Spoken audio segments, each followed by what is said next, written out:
Bienvenue dans Smart Bourse, votre émission quotidienne sur Bismart pour rester à l'écoute des marchés chaque jour, du lundi au vendredi à 17h si vous nous suivez en direct sur Bismart TV, émission que vous retrouvez chaque soir en replay sur bismart.fr ou encore en podcast sur l'ensemble de vos plateformes préférées.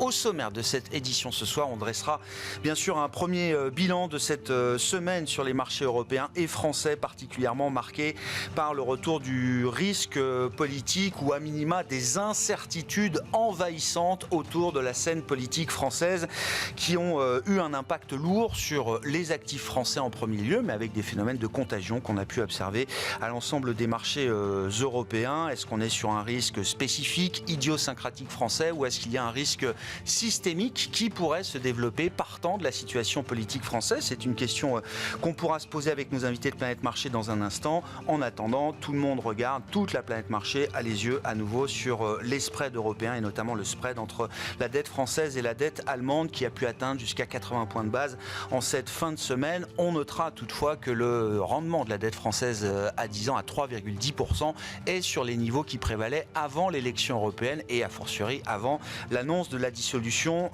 de l'Assemblée nationale française. C'est bien le mouvement de refuge vers la qualité qui a créé l'augmentation du spread entre la France et l'Allemagne.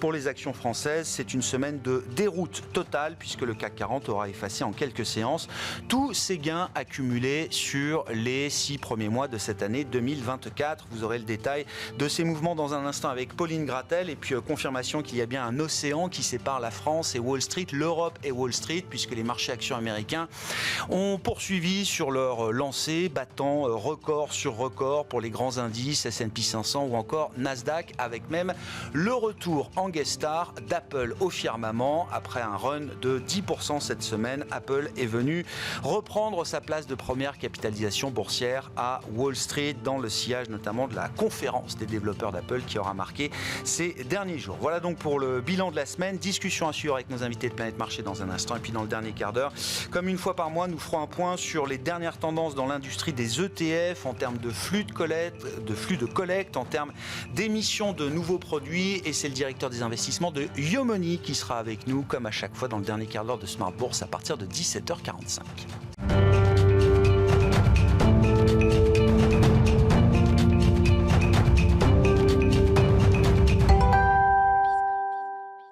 Et c'est donc Pauline Gratel qui est avec nous, comme chaque soir en ouverture de Smart Bourse. Tendance, mon amie Pauline, avec évidemment, je le disais, les yeux de la planète marché qui sont rivés sur le CAC 40 et l'OAT. Si on prend le CAC 40 pour commencer, Pauline, eh bien c'est allé de mal en pis tout au long de la semaine, puisque la dernière séance de la semaine s'annonce comme la plus lourde, avec un CAC qui a perdu jusqu'à 3% dans la dernière heure de séance. Oui, c'est la pire semaine pour la Bourse de Paris depuis plus de 2 ans. La dernière fois que le CAC 40 avait perdu autant, plus de 6% en une semaine, c'était au début du conflit Russie-Ukraine. Le CAC est donc passé sous les 7500 points au cours de la séance, perd plus de 3% et efface ainsi tous ses gains de l'année. Dans les valeurs affectées, il y a toujours le secteur bancaire qui perd entre 10 et 15% cette semaine. Aujourd'hui, Société Générale lâche encore plus de 5%, BNP Paribas et Crédit Agricole quasiment 5% également au cours de la séance. Bon, c'est bien le CAC qui a le plus souffert parmi les indices européens, mais on voit quand même ce phénomène de contagion. L'Eurostoxx baisse de 2% au cours de cette dernière séance de la semaine. Compliqué pour les actions françaises, pour les actions européennes. Et que dire des marchés obligataires et des taux, Pauline? L'écart se creuse entre les taux à 10 ans français et allemands, atteignant jusqu'à 80 points de base. Le spread a atteint un plus haut depuis 2017. Le rendement de l'obligation à 10 ans française tourne autour de 3,10% en cette fin de semaine, soit peu ou prou le niveau de la fin de semaine dernière. En revanche, le rendement de l'obligation à 10 ans allemande a beaucoup baissé, retombant à 2,35%. Enfin, on note que l'euro-dollar est au plus bas depuis 2 mois. Sur la semaine, l'euro enregistre une baisse de plus de 1% contre le dollar et retombe sous 1,07$. Et puis, je le disais, loin de se laisser intimider, Wall Street a poursuivi son voyage à sens unique. Oui, mais marque une pause aujourd'hui à l'ouverture après avoir volé de record en record avec un S&P 500 et un Nasdaq Composite au plus haut cette semaine. Les États-Unis sont soutenus par plusieurs valeurs, dont Apple qui prend 10% sur la semaine. Dans les valeurs à suivre aux États-Unis, il y a aussi Adobe qui ouvre en hausse de 15% à Wall Street. L'entreprise fait état de résultats meilleurs que prévu au deuxième trimestre fiscal.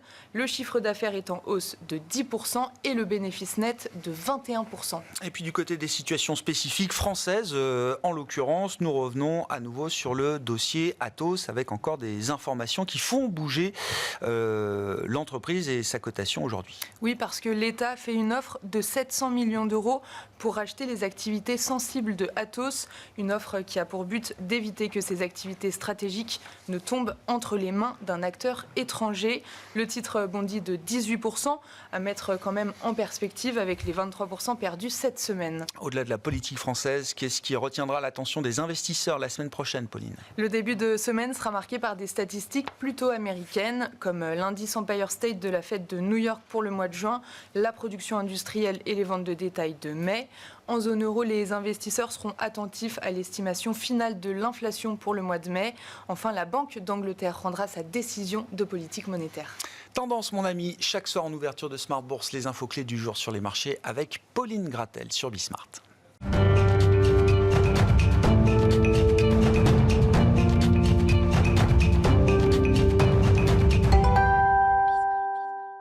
Trois invités avec nous chaque soir pour décrypter les mouvements de la planète marché. Frédéric Rosier est avec nous, co-responsable de la gestion de portefeuille chez Mirabeau. Bonsoir Frédéric. Bonsoir Grégoire. Merci d'être là. Igor Demac nous accompagne également. Bonsoir Igor. Bonsoir Grégoire. Vous êtes directeur associé de Vital Épargne et à nos côtés enfin Thomas Vett. Bonsoir Thomas. Bonsoir Grégoire. Vous êtes gérant et responsable du Fixed Income chez Spirit Asset Management. Parole à l'obligataire. Thomas, pour votre première, vous tombez bien parce que c'est un vrai sujet du coup d'importance. Non mais on regarde tous évidemment le spread OAT Bund notamment, la différence de rendement entre l'obligation française à 10 ans et l'obligation allemande à 10 ans. Comme je le laissais entendre en introduction, ce qui est intéressant de noter, c'est que si en début de semaine, on a pu avoir une tension spécifique sur la dette française, le taux français est monté jusqu'à 3,30 et donc générait cet écartement du spread avec l'Allemagne, en fin de semaine, on se retrouve avec une situation assez différente puisque le taux français à 3,10% pour la dette à 10 ans est exactement sur les niveaux qui prévalaient avant l'élection européenne et donc la dissolution de l'Assemblée nationale française. Et c'est donc bien le mouvement de refuge vers un actif comme la dette allemande qui a créé cet écartement du spread. Oui, tout à fait. Bon, ce qu'on peut dire déjà en premier lieu, c'est que la volatilité sur le marché obligataire qu'on a connu depuis et qu'on connaît depuis 3 ans, qui était uniquement de la volatilité taux, là on commence à avoir de la volatilité aussi un petit peu plus sur le marché du crédit et même des spreads périphériques. Donc je ne vais pas aller jusqu'à dire que la France est un pays périphérique avec juste cet événement, mais en tout cas, force est de constater que cette semaine, le spread français a évolué comme les spreads de l'Italie, par exemple. Voilà, on a évolué de concert avec des pays périphériques comme l'Italie. Complètement. Et dans la même pas proportion, puisqu'on est passé de 50 à 80 sur le spread français, donc 70% d'augmentation. En proportionnalité, c'est assez énorme. Le spread italien est passé de 130 à 160. On a pris aussi ces 30 points de base, mais sur un niveau plus élevé. Mais globalement, je suis d'accord avec ce que vous disiez. Le spread français s'est écarté en début de semaine par une remontée des taux, et sur la fin de semaine, c'est un flight to quality général qui a fait écarter le spread. Mais avec une spécificité sur ce flight to quality, c'est que, en termes généraux, le spread français profite du flight to quality, est considéré comme une dette core de la zone euro. C'est pas le cas cette fois-ci, à juste titre, Bien avec sûr. l'instabilité politique. Ouais. C'est... Comment on explique qu'on soit passé d'un mouvement à l'autre ? C'est-à-dire pourquoi est-ce qu'en début de semaine, c'est bien le 10 ans français qui se tend, et pourquoi est-ce qu'en fin de semaine, c'est plutôt le refuge allemand qui fait office d'intérêt pour les investisseurs ? On n'a pas vraiment le choix, j'ai envie de dire, si on veut laisser le spread français sur des niveaux de 80 points de base. S'il y a eu ce flight to quality sur l'Allemagne, bien évidemment, on a la même chose aux US. Le flight to quality marche aussi sur le 10 ans américain. Si le mouvement qu'on a vu cette semaine sur les taux allemands n'avait pas été du tout suivi par les taux français, on ne serait pas à 80, on serait tout de suite à 120. Et donc le marché aussi regarde ce spread, ce niveau de stress, et le stress augmente. Mais pour le moment, on est revenu, comme le disait Pauline en introduction, sur les niveaux de 2017. Là, on peut discuter, est-ce que ces niveaux actuels de 80 points de base sont justifiés ou non, sont exagérés ou non? À mon sens, non.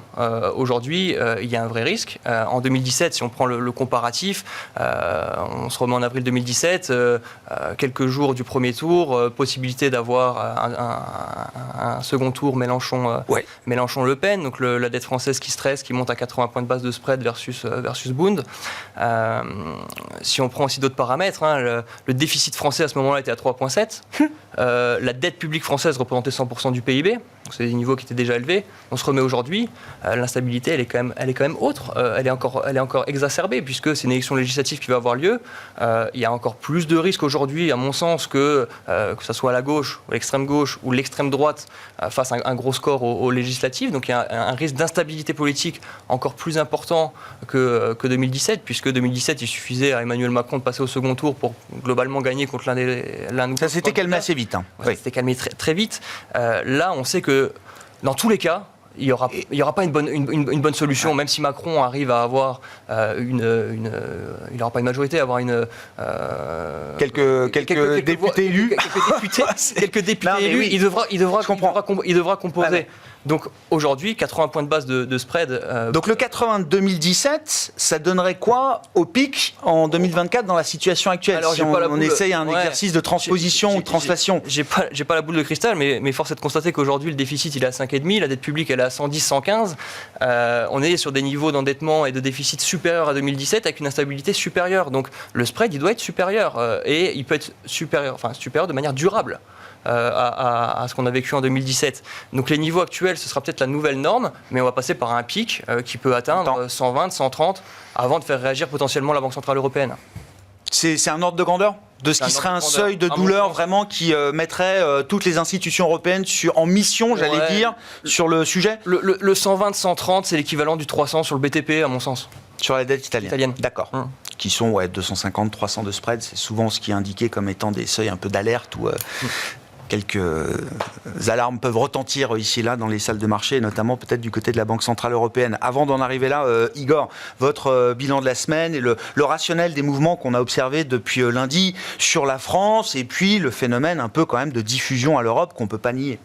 Oui, alors la décision politique un peu surprise, disons surprenante de dissolution, ça crée logiquement les macro-trades qu'on connaît, en fait, qu'on a détaillés dans le passé, avec effectivement une spécificité, mais qu'on oublie, c'est que la trajectoire des comptes publics était très mauvaise sous la précédente mandature, enfin actuelle, mais même on est quasiment au pire. Alors je mets le Covid de côté, mais on est maintenant à un déficit structurel de 5%.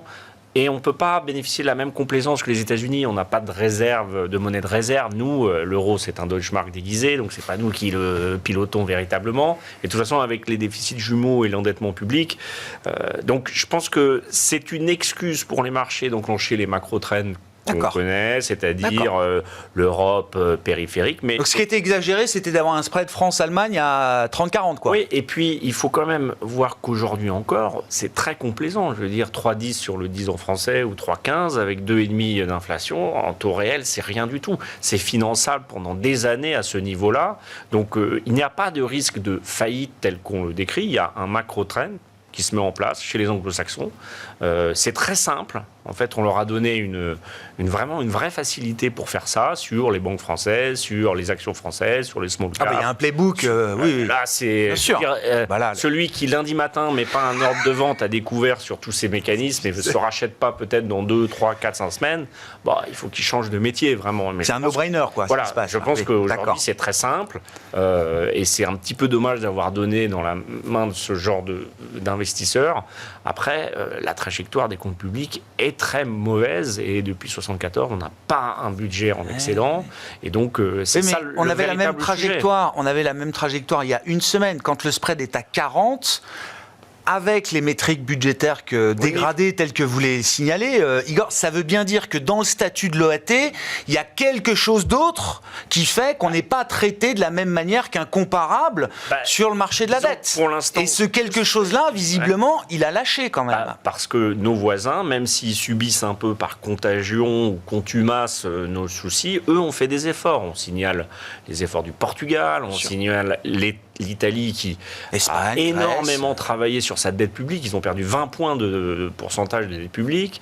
Donc nous, on n'a pas du tout fait cet effort parce que intellectuellement, le politique français, quel que soit le bord jusqu'à présent, c'est toujours cru assez puissant ou assez lié à l'Allemagne pour se dire non, mais nous, on nous financera toujours parce qu'on est la deuxième puissance économique, entre guillemets, de la zone euro. Aujourd'hui, cette question, elle est un peu moins facile pour y répondre, c'est un peu moins facile pour les investisseurs. On a moins de marge de manœuvre que ce qu'on pensait dans cette idée-là que la France est arrimée à l'Allemagne et que c'est l'axe cœur du réacteur de l'euro et que à ce titre-là ou à ce compte-là, la France peut se permettre peut-être un peu plus que par rapport à d'autres pays. Disons que même si on a été la nation phare de l'Occident sous la philosophie des Lumières, chaque fois que les États ont été quand même confrontés à une problématique de crédibilité budgétaire, quand on a de la dette qui est majoritairement détenue par des non-résidents, on est quand même un peu obligé de se plier aux exigences de ses créanciers. Liz Truss, Salvini, en Grèce, c'est quand même quelqu'un d'extrême gauche qui a appliqué le programme du FMI de rigueur. Donc, vous voyez que, en fait, c'est pas une question de couleur politique forcément, c'est une question de pratique. Et du fait de sa profondeur, de sa liquidité, la France est un pays, et peut-être même le pays en Europe, dont la dette est le plus détenue par les étrangers. Alors, c'est mieux qu'avant. On est passé de 70 à 50, donc c'est mieux. Mais on reste un des pays les plus détenus. Si les résidents font rien, oui. Parce que c'est des institutionnels et les 50 sont des traders fous à Wall Street et à Londres, le résultat est le même qu'avoir 100% ailleurs. Frédéric, votre semaine.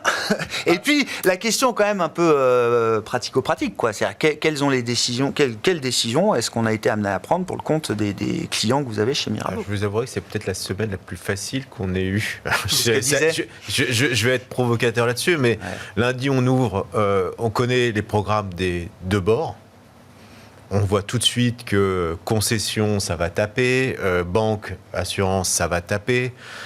Médias, ça va taper. Donc ça, c'est assez clair. Donc, je vais vous dire, nous, on a peu d'exposition sur la France, mais clairement, on a vendu BNP, AXA, Vinci. Première décision immédiate. Lundi matin, 8h, quoi. 9h. 9h, oui, d'accord. Oui. Mais oui, le temps de préparer les ordres. Mais ça a été immédiat. Et donc, le mécanisme, il a mis du temps à se mettre en place. Après, on est à 3,10 sur le 10 ans français. On m'aurait dit ça il y a une semaine. Et vous êtes fou, quoi, c'est pas possible. Et on pensait vraiment que les taux allaient remonter. D'ailleurs, on est sorti de la dette française, pour être clair, immédiatement, dans le même mouvement que... ça paraît cohérent. Hein, voilà, donc, on a fait ce mouvement, on a rebasculé sur du Bund immédiatement, également, sur du 10 ans allemand.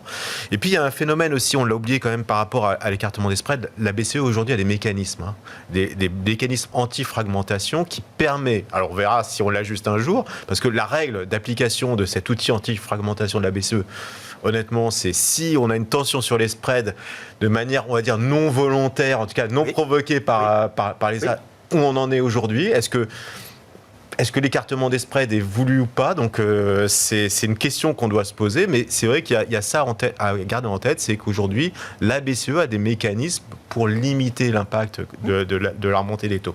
Donc voilà, honnêtement, je pense que la semaine, c'est pas provocateur de le dire, a été plutôt facile à lire.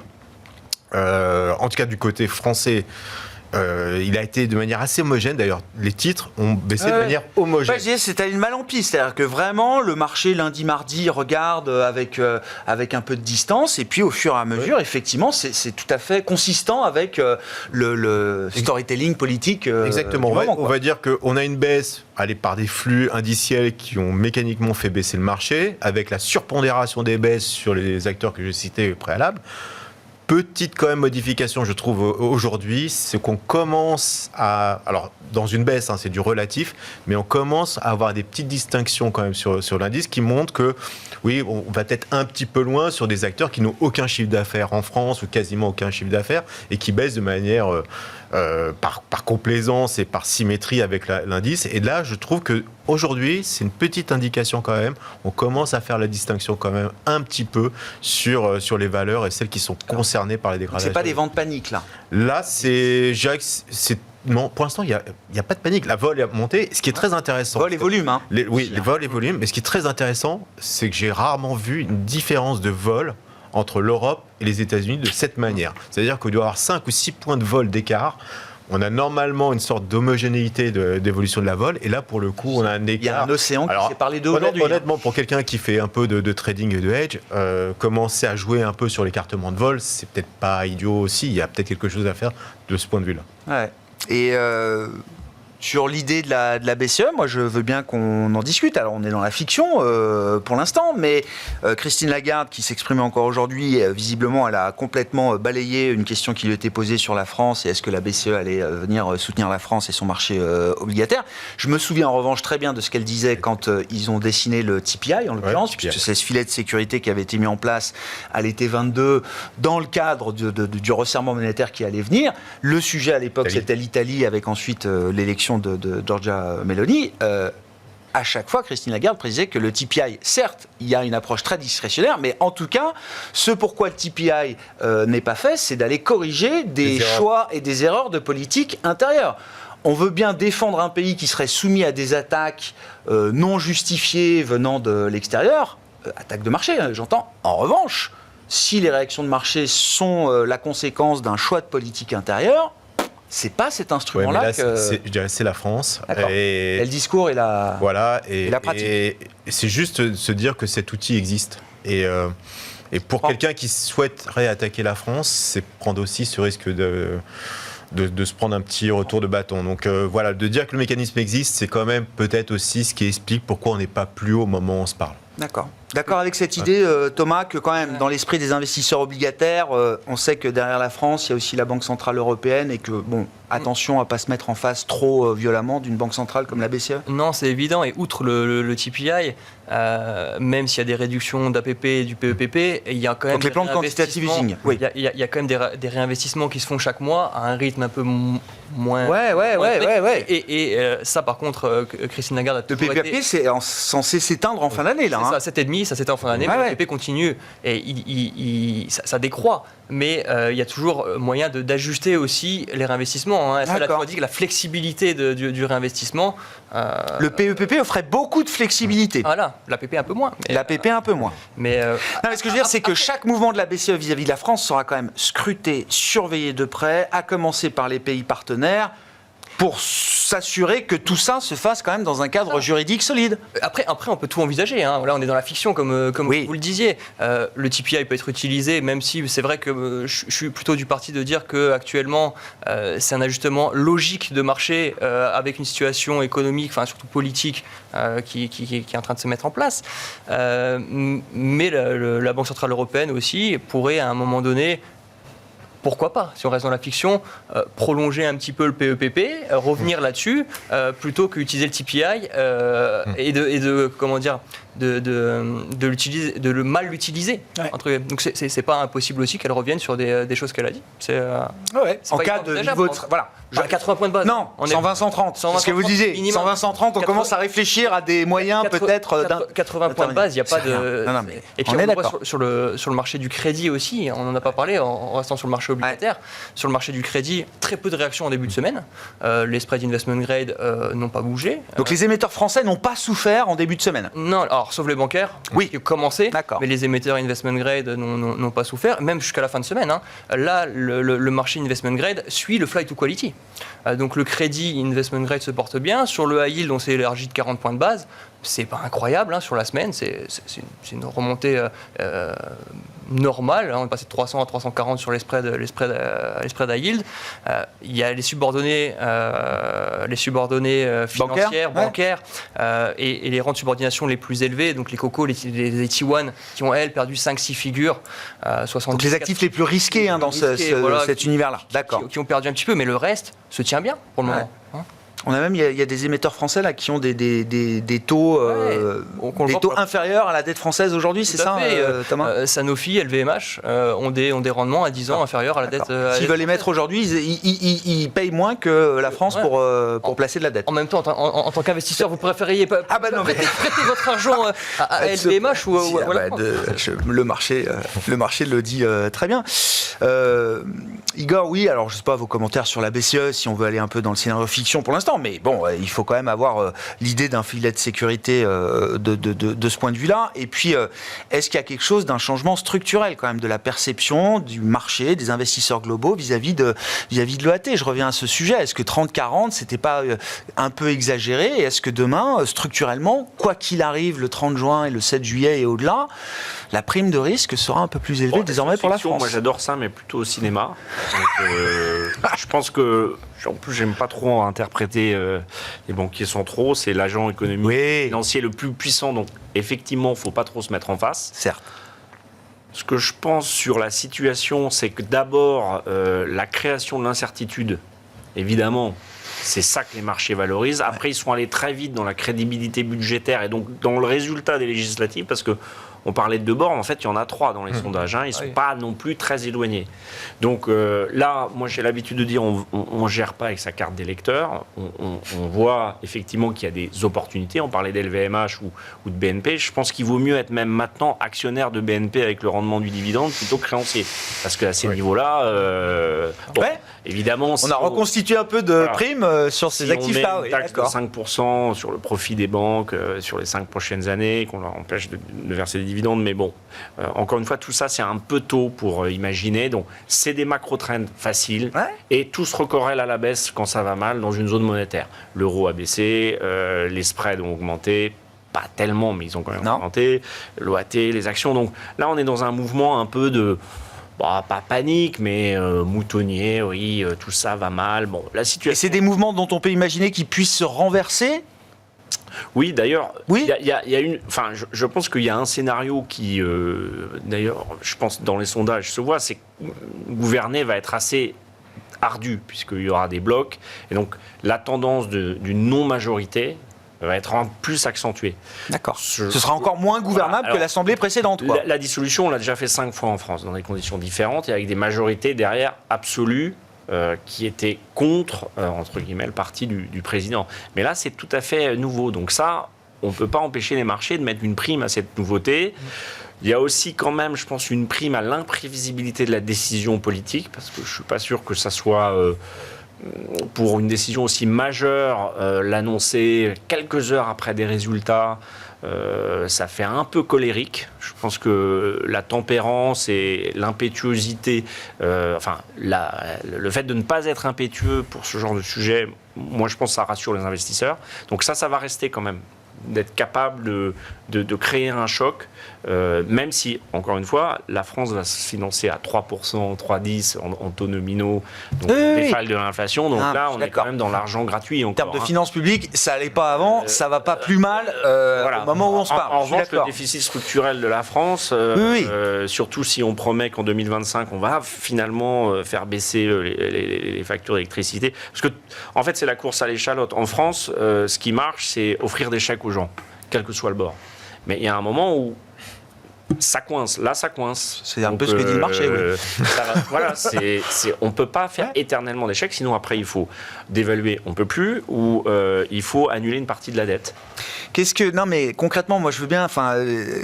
Quelles ont été les questions des clients là cette semaine et qu'est-ce que vous leur avez répondu concrètement? Igor, vous dites on ne gère pas avec sa carte d'électeur. Déjà, concrètement, un client paniqué qui appelle fait référence à la commune de 1848, à Saint-Pétersbourg en 17 ou à Berlin en 36. Non, mais la physiologie d'un client très inquiet, c'est ça.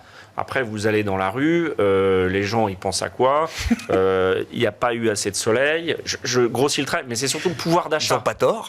Déjà, ils n'ont pas tort. Et puis, c'est le pouvoir d'achat qui est clé. D'ailleurs, on le voit dans ces élections, ça revient dans tous les discours. Donc, il ne faut pas non plus exagérer ces références historiques. Il y a beaucoup de mécanismes, vous les avez cités, qui sont là pour quand même essayer de faire que les systèmes sociaux continuent d'être financés. Et on verra ce qu'il advient de ces élections, mais probablement un gouvernement d'union ou de composition pour gérer les affaires courantes. Mais je reviens, qu'est-ce qu'on dit au client ? Le client qui n'a pas vendu là, vendredi, qui a vu le CAC perdre ses 10% de gains qu'il avait accumulés depuis le début de l'année, qu'est-ce qu'on lui dit de faire ? On lui dit, il y a un point d'entrée. Nous, on avait dit, on arrête d'acheter au début d'année. On avait acheté par tranche, on achète toujours progressivement.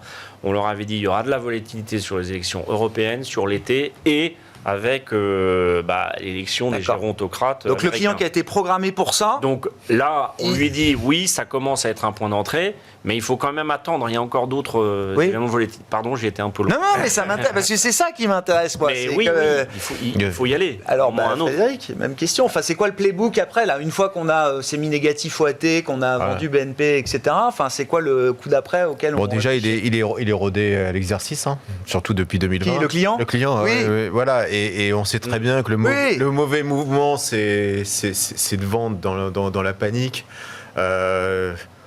Je veux dire, vous le disiez, il n'y a pas de panique à ce stade. Je pense que, de toute façon, un client qui vient nous voir, qui demande à être déjà, alors même si je répète, nous on est très peu France, et pour le coup, on a fait une très belle semaine et on est au plus haut sur tous les portefeuilles. Parce que si vous êtes en dollars et tech et tout ça, le client Mirabeau, il ne vient pas demander s'il faut... là, aujourd'hui, non. Mais en même temps, il ratera peut-être une opportunité. Voilà, mais ça on va regarder. Alors, c'est vrai que revenir sur le marché, on sait très bien les ventes paniques, vendre quelque part c'est facile, racheter c'est beaucoup plus compliqué. Et on sait que quand on a des mouvements qui sont intempestifs, c'est très très compliqué de convaincre le client de revenir. Et malheureusement, je dirais que il a tendance à revenir même des fois trop tard. Et donc là, on va être dans un protocole assez connu sur la bourse, c'est-à-dire que là, on vend quelque chose qui est une rumeur quelque part, ou en tout cas une possibilité, et que l'acheter comme en 81 à l'époque, une nomination quelle qu'elle soit, c'est peut-être pas la mauvaise nouvelle. Donc honnêtement, aujourd'hui, je pense qu'on n'achètera pas la France. Or, accident, accélération baissière supplémentaire, mais je pense que le plus sage, c'est d'attendre, si on est joueur, soit la veille des élections, si on est sérieux, plutôt le lendemain. D'accord. Du 7 juillet. Ouais.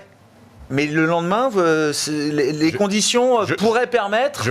Oui, parce que de toute façon, c'est comme l'histoire de Mélanie. Je ne parlais pas d'acheter lundi, forcément. Mais quand je dis c'est quoi le coup d'après En France, c'est toujours la même chose. On fait campagne aux extrêmes et on gouverne au centre. Et donc, on a l'habitude de ça, on voit des discours qui sont en train de changer un petit peu quand même. Et lorsqu'on va voir, et je pense que la nomination, le plus sage, c'est d'attendre peut-être la nomination d'un Premier ministre. Là, on aura peut-être un peu plus de certitude sur la trajectoire, et notamment la trajectoire budgétaire qui sera implémentée en France. Et là, il faut acheter. Parce que, honnêtement, la décote qu'on a aujourd'hui sur le marché français au regard de nos sociétés, je veux bien qu'on soit un petit peu agressif, notamment sur la sphère financière, parce qu'il y a une logique là à court terme, mais honnêtement, on ne peut pas justifier avec des boîtes qui ont toujours des taux de croissance de 7 à 10%, d'avoir une sanction de 10%, voire plus sur certains acteurs. En termes un peu macro, Thomas, est-ce que l'incertitude là, générée par le cas spécifique français, mais qui envahit quand même une partie de l'Europe, est-ce que c'est une incertitude qui est de nature à alors perturber sans doute, mais remettre en cause la petite tendance macro qu'on voyait de redécollage de l'activité en Europe, avec l'idée que la BCE pouvait accompagner de quelques baisses de taux avec un niveau d'inflation qui était quand même revenu dans des zones plus confortables. Est-ce que tout ça reste vrai encore pour les investisseurs ? Pour le moment, oui. Et pour le moment, c'est de l'instabilité politique. Et comme le disait Frédéric, le marché n'aime pas l'incertitude. L'incertitude, oui, d'accord. Et donc, il y a du bruit, il y aura du bruit. Et l'incertitude se résoudra d'une maniire ou d'une autre ? Le 7 juillet, elle se résoudra. Elle se résoudra, pas sûr d'ailleurs. Ouais. Mais on sera un peu plus fixé déjà sur ce qui va se passer. Donc, je ne pense pas que c'est nature à changer les plans de la Banque Centrale Européenne. Et donc, on aura toujours de la croissance en zone euro cette année. Enfin, je veux dire, on est même plutôt en train de revoir un peu à la hausse certaines estimations, etc. Ça, c'est... Il faut attendre la fin des élections et voir qu'est-ce qui ressortira. C'est dur à dire maintenant. Il peut y avoir tellement de scénarios différents en fonction du gouvernement qui va être mis en place qu'on verra. On ne tire pas de conclusion avant. Non, mais je suis d'accord. Mais c'est-à-dire qu'il y a quand même des scénarios qui peuvent abîmer le scénario macro de l'ensemble de la zone euro. Bien évidemment. Oui. Non, mais... Et les marchés sont en train de le pricer quand même. Ouais. Sur les taux, du moins. Sur les spreads. Pour repartir dans une référence historique, les performances mensuelles du CAC 40, les pires dans l'histoire de la France, c'est mai 81. C'est moins 32, moins 33%. Même en 1940, l'indice c'était pas le même, mais quand même, il avait perdu 16%. Donc je pense que ce qui fait très très peur au marché, c'est des mandatures ou des partis qui sont, entre guillemets, anticapitalistes. Je me mets dans la peau d'un anglo-saxon, puisque évidemment l'anglo-saxon, lui, il n'y a pas de gauche dans son état d'esprit politique. Et il a déjà compris que la France n'était pas un grand pays le plus libéral du monde, j'imagine. Qu'il y avait une petite dose de socialisation en France qui était... Non, c'est un très beau pays pour passer ses vacances pour lui, mais voilà, donc après... ce risque-là, je pense que n'existe pas vraiment. Et puis, on a toujours eu, de toute façon, comme vous l'avez dit, une orientation plus sociale ou socialiste, je ne sais pas comment dire, qu'un investisseur anglo-saxon. C'est lui qui fait les directions. Ce n'est pas nous autour de la table, on aimerait bien, mais c'est lui. Donc, il faut se mettre à sa place. Donc, quand on aura des parlementaires élus et un semblant de gouvernement qui n'aura probablement pas de vote de confiance, mais on vit avec ça depuis quand même un petit bout de temps maintenant, oui, je pense que ça sera un petit peu plus calme. C'est intéressant d'ailleurs de voir effectivement comment fonctionnent alors les médias financiers anglo-saxons qui reportent de la situation politique française. Bon, les élections législatives, 2 tours, il faut se qualifier, etc. Je pense que le système électoral est un peu compliqué pour qu'ils aient une analyse peut-être la plus fine possible. En revanche, dès que le président Emmanuel Macron affirme ou réaffirme qu'il ne démissionnera pas, qu'il en est hors de question et que c'est pas du tout le sujet, etc., tout de suite, ça fait les gros titres. Pas de démission, Macron ne démissionnera pas, etc. On sent quand même que voilà, c'est derrière cette idée-là que repose quand même un peu le cas d'investissement, on va dire, français et européen pour les anglo-saxons. D'ailleurs, à l'annonce, le marché c'est plutôt eu tendance à se reprendre parce que c'est la première incertitude qui a été levée. C'est ça. Voilà, donc le marché vit très mal de l'incertain, mais se rassure avec ces certitudes. Donc on aura des certitudes, en tout cas je pense, le 8 juillet, et peu importe l'issue, je pense que le marché est capable de payer surtout les excès qu'on a eu ces derniers jours. Il y a un marché qui paye, lui, sans attendre, c'est le marché américain, donc voilà, qui continue son voyage à sens unique. Très belle semaine, que des belles publications. Honnêtement, on a l'histoire d'Apple qui nous a ressorti de l'intelligence artificielle alors qu'on pensait qu'ils étaient largués. En gros, ils plug, pour faire simple, ChatGPT, OpenAI sur les téléphones. Et ça suffit à les remettre number one. Ouais, voilà, numéro 1. On a eu une très belle publication dans le sillage Broadcom. Broadcom, en gros, c'est la connectivité, c'est, bah oui, l'intelligence artificielle, c'est bien beau, mais on s'aperçoit qu'il y a des utilisations et il faut pouvoir transmettre cette intelligence artificielle, il faut pouvoir la distribuer au client final. Et on a eu Adobe aujourd'hui, qui a été largement sanctionné depuis 3 mois, avec notamment des polémiques sur le droit, notamment de la propriété. C'est des grosses polémique aux États-Unis. Quid de ce que vous créez à partir du moment que c'est une intelligence artificielle? Est-ce qu'elle vous appartient ou elle appartient à l'éditeur du logiciel? Et ça, c'est pas tranché. Pour la création de valeur, oui, ça compte. Voilà, exactement. Donc, et toutes ces publications vont dans le même sens, c'est-à-dire qu'il y a une croissance qui est très très solide. Les guidances sont plutôt revues à la hausse, et vous avez un Nasdaq qui tous les jours tape un plus haut. Et donc même si c'est cher, alors pas de raison de. C'est cher. Pas de raison de. C'est cher. D'un autre rater. C'est cher. On relève quasiment tous les jours les perspectives de croissance sur ces boîtes. Donc c'est très très compliqué de sortir. Et en plus, là, le flight to quality pour un Américain, j'imagine, entre mettre son argent en Europe et d'avoir des entreprises de croissance et qui ne cessent de relever la croissance, c'est assez facile. Et ça se diffuse ou est-ce que ça reste très concentré S&P par les capitalisations? Ou est-ce qu'on voit des indices éco-pondérés qui commencent à rattraper un peu? Pas encore. Juste un petit rappel, Nasdaq, 5 valeurs font 90% ou 80% de la perf. Oui. Donc c'est pas diffus. D'accord. D'accord. On a vu même... C'est même peut-être toujours plus concentré. D'accord. De toute façon, les phénomènes, je pense qu'on a tous vu ça chez nos confrères qui ont des gestions américaines. Nvidia, c'est la première position de tous les fonds américains aujourd'hui. 10%. C'est rassurant ou c'est inquiétant? Historiquement, c'est un fait. D'accord. Et ils ont tous les 5 à 10% pour pas rater un trend qui est difficile à battre. Ouais. Sur la partie américaine, comment vous avez pris le message de la Fed cette semaine, Thomas? Moi, j'ai eu l'impression que le discours était en fait déjà un peu en retard par rapport à toutes les données qu'on a pu avoir, différents indices de prix, des données d'emploi, etc., qui ont rendu un peu caduque peut-être même le discours ou les projections faites par la Fed. On le voit, hein, Powell l'a même dit, une grande partie des gouverneurs n'ont pas pris en compte le CPI qui est tombé quelques heures avant, et ça change tout, parce que quand on projette l'inflation en hausse de 0,2%, bon, c'est pas le CPI, hein, c'est le core PCI, c'est un autre indicateur qui marche un petit peu différemment, mais quand la Fed projette un core PCI à 2,8, donc 0,2 au-dessus de ce qui est anticipé, mais ce qui est exactement le niveau actuel, donc un PCI qui bouge plus de l'année, et après qui revient à la normale dès l'année prochaine, un taux de chômage à 4% globalement sur les 3 prochaines années, 4,20 l'année prochaine, mais restons à 4%, ce qui est le niveau actuel. Donc en gros, la Fed table sur un statu quo avec un DOT, par contre lui, qui remonte, donc des projections de baisse de taux. Bon, il s'était un peu divisé entre 1 et 2, on va dire, pour cette année. Pour cette année. Plutôt 2 du coup, puisque le CPI est tombé avant, donc on peut estimer qu'il y en aura encore potentiellement 2, 4 l'année prochaine. Donc ils sont alignés au marché, hein. Le marché et la Fed sont plus ou moins alignés. Nous, notre vue là-dessus, sur l'inflation, la trajectoire, pas grand chose à dire. Je pense que ça va décélérer. Il y a des mouvements qui sont en place, notamment sur le logement. Ça met toujours un peu plus de temps. Il y a des indicateurs avancés qui montrent que ça devrait continuer. Par contre, on est un peu plus inquiet que le marché sur l'emploi. Parce qu'on voit, malgré un taux de chômage à 4%, des NFP, donc des créations d'emplois mensuelles qui sont toujours en moyenne autour de 240 000, c'est extrêmement bon.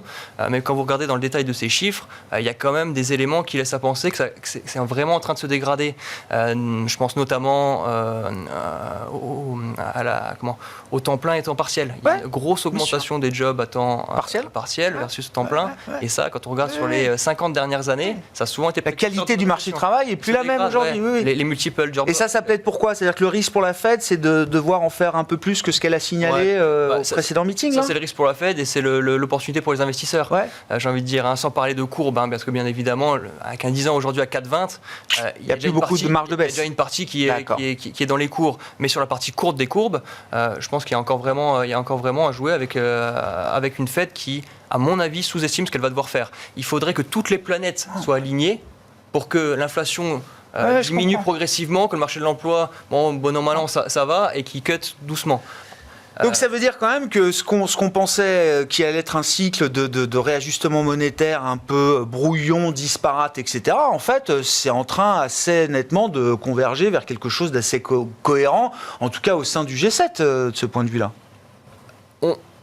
Vas-y. Okay. Non, moi, ce que je pense là-dessus, c'est que la Fed va finir comme elle a fait sur la remontée des taux. Être en retard, devoir remonter de 50 points de base en 50 points de base sur la baisse des taux, c'est très probable pour moi que ça se passe comme ça aussi. On a fait 75. On a même fait 75, effectivement. Mais ils pourront le faire aussi à la baisse. D'accord. Donc il y a le risque qu'à un moment on passe de 25 à 50 pour baisser les taux. Je n'achète pas le scénario de 25 points de base 2 fois cette année, 4 fois l'année prochaine, et tout va bien. D'accord. Je n'achète pas ce scénario-là. Ce sera plus bumpy, il y aura quelque chose de non linéaire à un moment. Et des baisses de 50, c'est possible dans ce cycle. Bien sûr, plus ils mettent de temps à enclencher le mouvement, plus cette probabilité est élevée.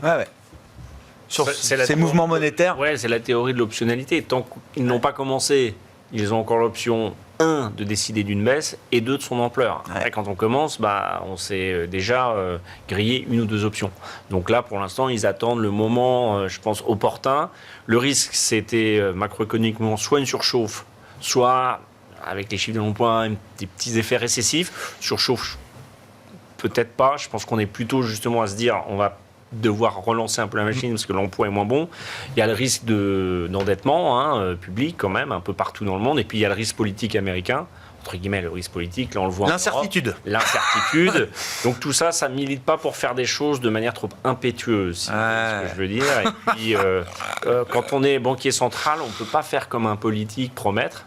Et je conclurai là-dessus, mais c'est Confucius qui disait, si tu promets quelque chose, examine si c'est juste et possible, parce que la promesse est une dette.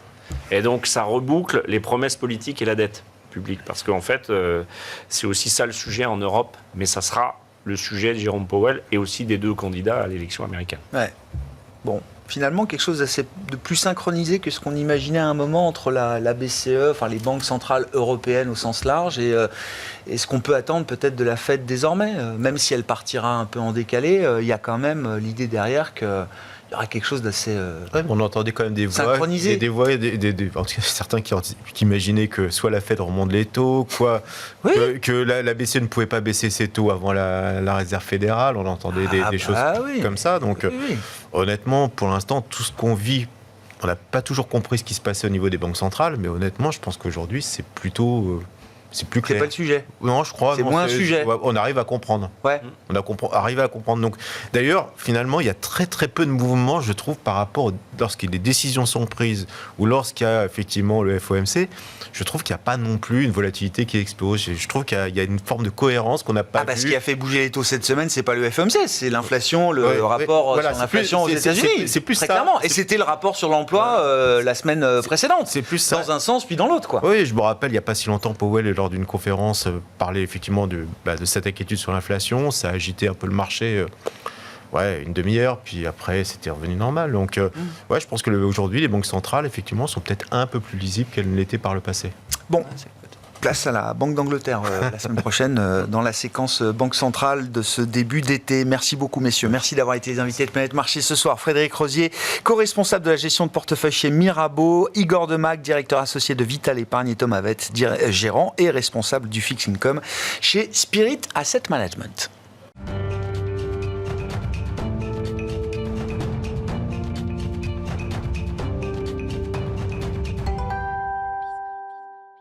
Le dernier quart d'heure de Smart Bourse chaque soir, c'est le quart d'heure thématique et une fois par mois, nous faisons le point sur les dernières tendances au sein de l'industrie ETF. Ce sont les équipes de Yomoni qui nous font profiter de leur observatoire ETF et le directeur des investissements de Yomoni est à mes côtés, Olivier Malteste. Bonsoir Olivier. Bonsoir Grégoire. Merci beaucoup d'être là pour nous apporter vos données compilées effectivement au sein et au cœur de l'industrie des ETF pour déjà comprendre un petit peu quels ont été les derniers mouvements en termes de flux sur le mois de mai évidemment, mais on peut peut-être le remettre aussi en perspective. Je note déjà que le mois de mai est un mois record. C'est un mois record, tout à fait.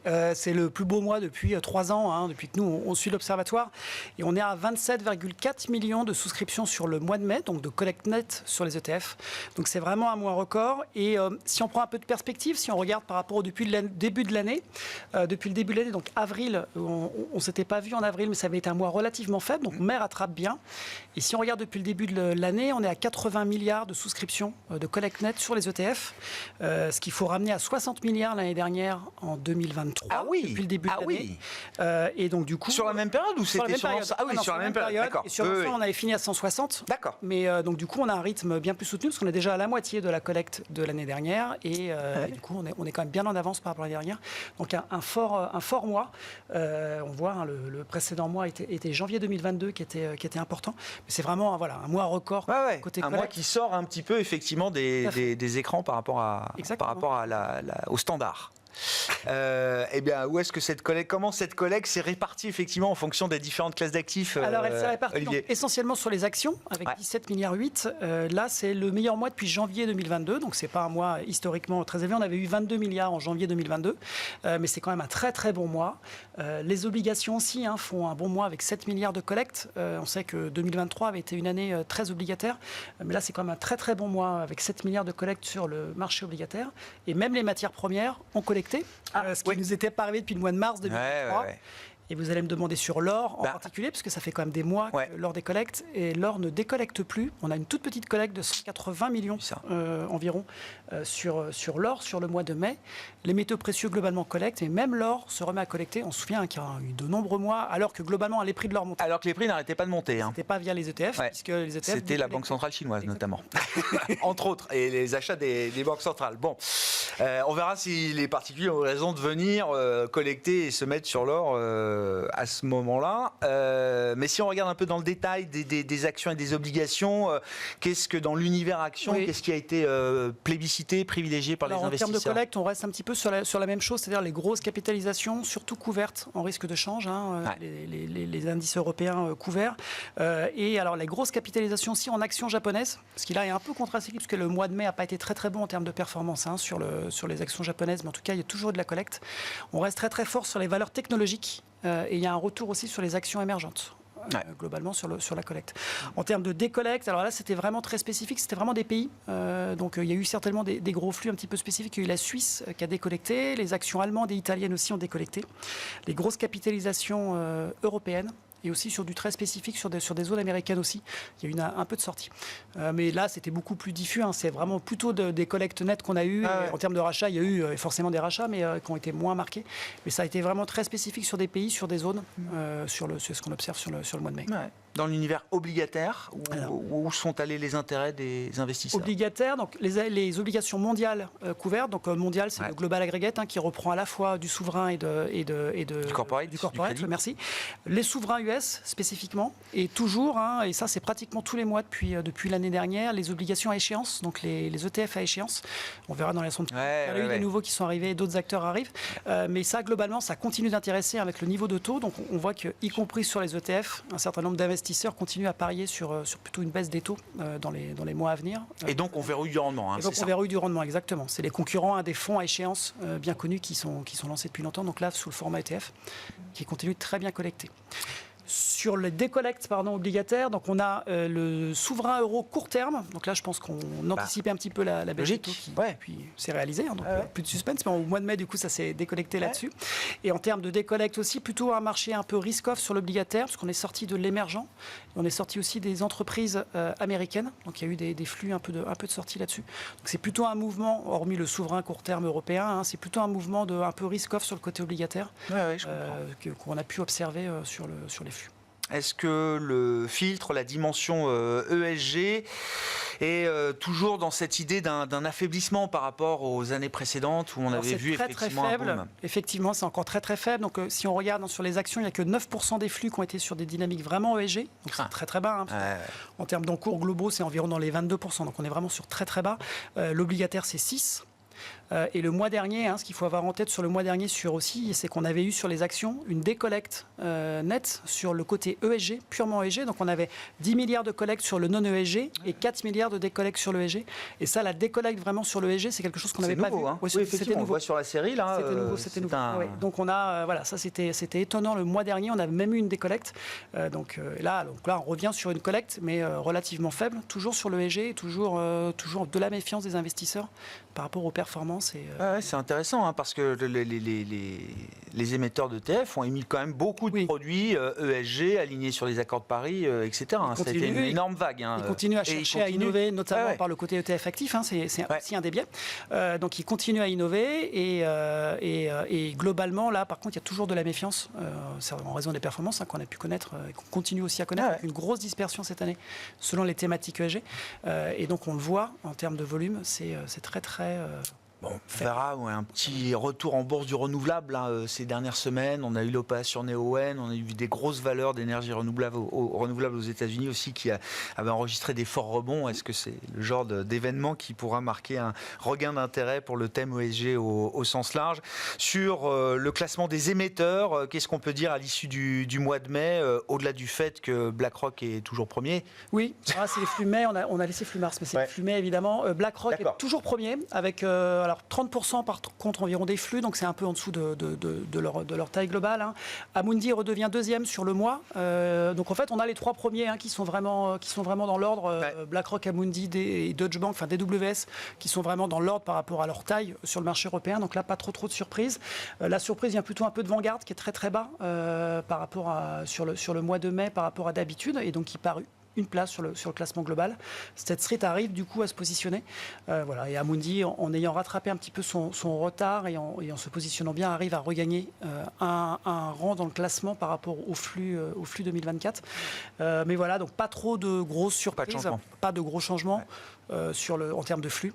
Et là, les trois premiers suivent la loi normale par rapport à leur taille globalement dans le respective. Respective, tout à fait. Quels ont été les produits nouveaux lancés sur le marché qui ont attiré votre attention Alors, on a eu 14 nouveaux produits sur le mois de mai. Ce qui est étonnant sur le mois de mai, c'est vraiment 10 produits obligataires et 4 actions. Donc, vraiment une dominante obligataire.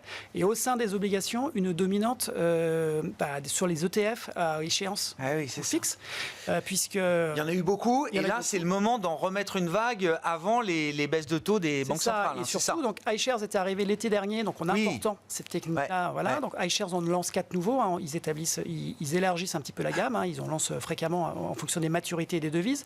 Amundi, le mois dernier, on a lancé 4 avec la spécificité d'être uniquement sur les obligations souveraines, là où d'habitude c'est plutôt sur les obligations d'entreprise.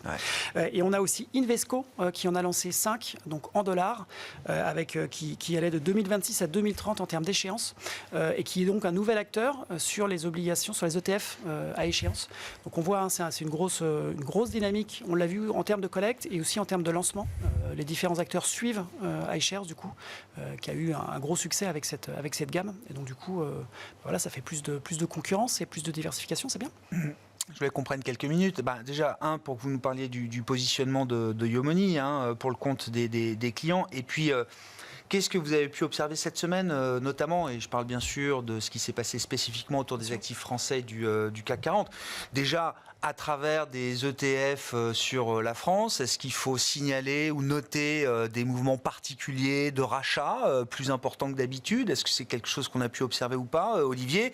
Et puis, face à des clients qui ont pu peut-être prendre leur téléphone ou vous écrire pour poser des questions, quelles ont été un peu la nature de leurs questions et qu'est-ce que vous leur avez répondu?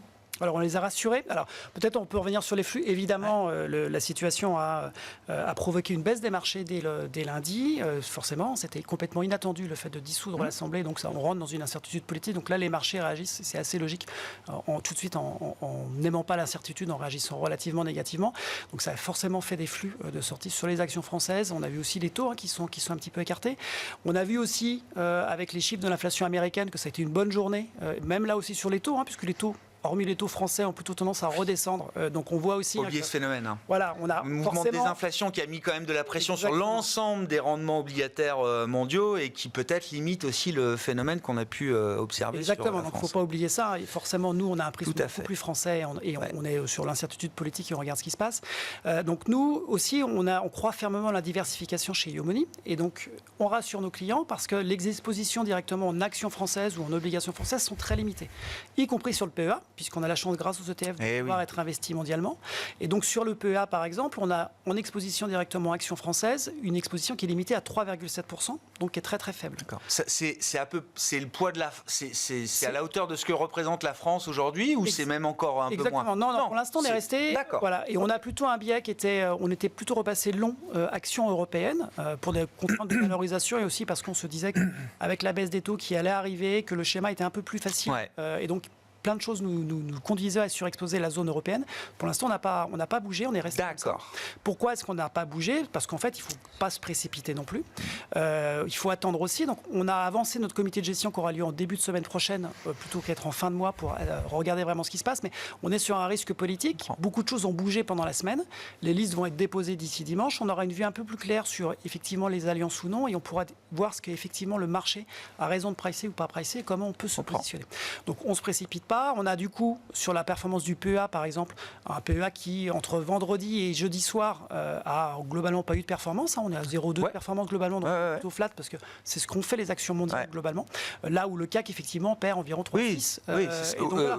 C'est ça, de vendredi à jeudi soir, c'est environ 3,6 de baisse. Là, effectivement, on perd pratiquement 2%, je crois. Je ne sais pas exactement où on est, mais donc ça s'accélère. Mais à jeudi soir, on voit l'écart. Et c'est vraiment ce qui milite pour la diversification. Donc, il ne faut pas confondre vitesse et précipitation. Donc, on avance effectivement, on regarde. Mais ça veut dire que vous gardez pour l'instant à l'idée que, en dehors du cas spécifique français et du poids de la France qu'on peut avoir, comme vous l'avez très bien dit, autour de 3,5, etc., il y a des moteurs en zone euro qui restent des moteurs pour l'instant valables, que ce soit le redémarrage macro, les baisses de taux à venir de la Banque Centrale Européenne. Ça, ce cas d'investissement, en tout cas à ce stade, je ne sais pas ce qu'il en sera du prochain comité de gestion, mais il reste intact. Voilà, donc on va attendre le comité de gestion parce que on est encore en démocratie, bien sûr, pas tout seul, mais c'est possible effectivement qu'on soit prudent et qu'on se dise on attendra début juillet pour remettre et peut-être qu'on va devenir neutre ou se protéger de manière prudente. Et ça encore, on va voir à la fin, on le voit sur la semaine, beaucoup de choses ont bougé politiquement, les accords, ça peut encore bouger, il y a jusqu'à dimanche pour déposer les listes. Donc on va attendre, on va se laisser le week-end, le temps de la réflexion et de voir vraiment les probabilités et les hypothèses pour revoir ce cas-là. Les valorisations paraissent toujours intéressantes globalement en Europe. Il ne faut pas oublier que c'est vraiment un problème spécifiquement français qui peut avoir des répercussions au niveau de l'Europe. Donc on va réfléchir en début de semaine, on va voir. Et après, la vraie décision aussi, ce sera après la fin des élections, donc début juillet, le 7 juillet. Donc ça ne paraît pas donc complètement stupide de rester un petit peu prudent sur cette période-là, qui fait un peu de volatilité. Après, pas de quoi, encore une fois, diversification. Pour le coup, c'est un bon rappel. On voit que sur le long terme, C'est un bon rappel. ça sert, et on savait que potentiellement la volatilité pourrait revenir. Elle est là. Merci beaucoup Olivier, merci de venir nous voir chaque mois pour nous apporter toutes ces informations au cœur de l'industrie des ETF. Olivier Maltès, le directeur des investissements de Yomoni, qui était avec nous, l'invité de ce dernier quart d'heure de Smart Bourse ce soir sur Bismart.